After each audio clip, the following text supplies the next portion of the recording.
The stronger your leadership team is, the easier it is to miss this. Because strong teams don't usually break, they compensate. They step in faster, they solve problems quickly, and they keep things moving. And over time, that starts to feel like strength. But if you stay close to the work, something else begins to show.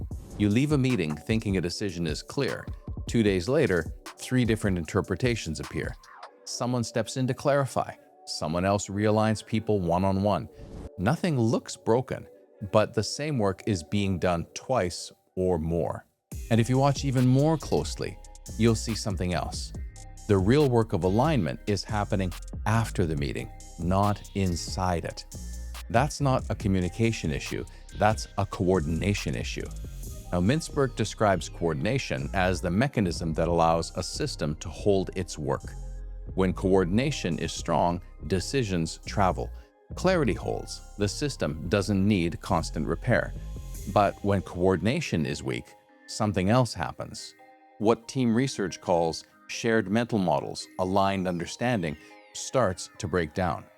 Not because people don't understand the work, but because they don't hold the same version of it at the same time. And when that happens, teams don't stop functioning, they compensate. What looks like teamwork is often load being shifted, not shared.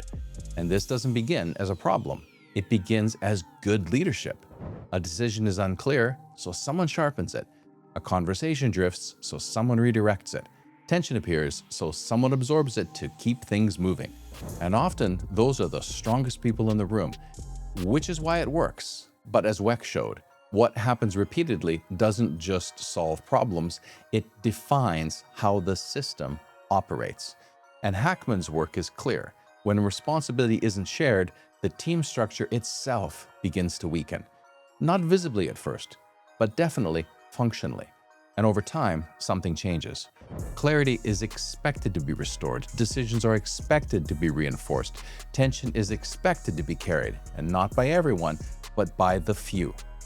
Leadership is no longer then shared, it's being supplied. That's when work becomes uneven. A few people carry the thinking, a few people carry the tension, a few people carry the work after the meeting ends. And here's the part most teams don't see. The system starts to lose its ability to hold anything without those people. So even simple decisions begin to feel heavier. Not because they're more complex, but because the system can't sustain them on its own. The team isn't holding itself, it's being held. This is where most teams miss it. They move on too quickly. Agreement gets mistaken for alignment.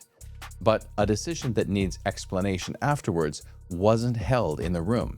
And if it doesn't hold after the meeting, it wasn't held in the meeting. And watch what happens when something isn't clear. If the same person always steps in first, the system stops learning because the thinking has already been done. And over time, others stop doing it. When one person resolves ambiguity, the team never learns to hold it.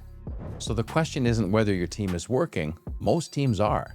The question is whether the system is holding the work or quietly redistributing it. Because a team that cannot hold its own work will always feel heavier than it should. And over time, what looks like strength becomes dependency. If this feels familiar, I offer a complimentary leadership pressure diagnostic, a focused conversation to help teams see how pressure is shaping behavior before those patterns become culture.